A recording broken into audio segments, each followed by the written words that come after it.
Pumarada sa Camarines Sur ang mga majorettes na hindi lang baton ang bitbit, kundi nakapayong din. Pusuan na yan sa report ni Mark Salazar.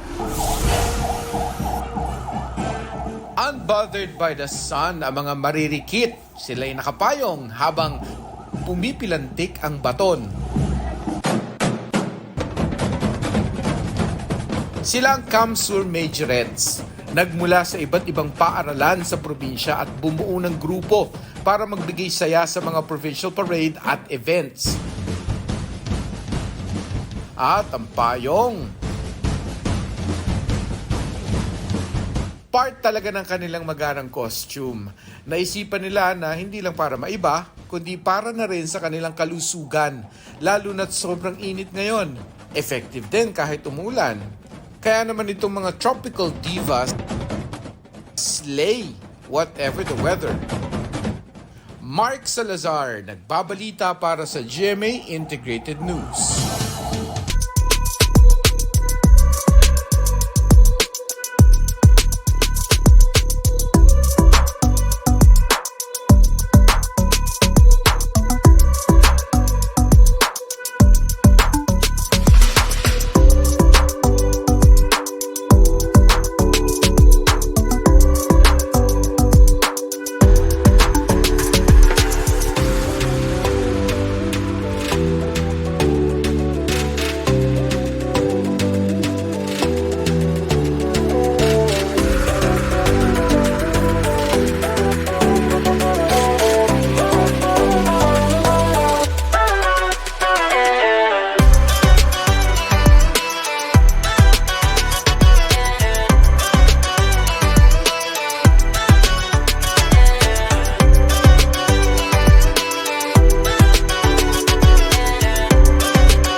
Mga kapuso, alamin ang State of the Nation.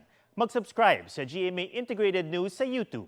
Sa ating mga kapuso abroad, samahan niyo kami sa GMA Pinoy TV at sa www.gmanews.tv.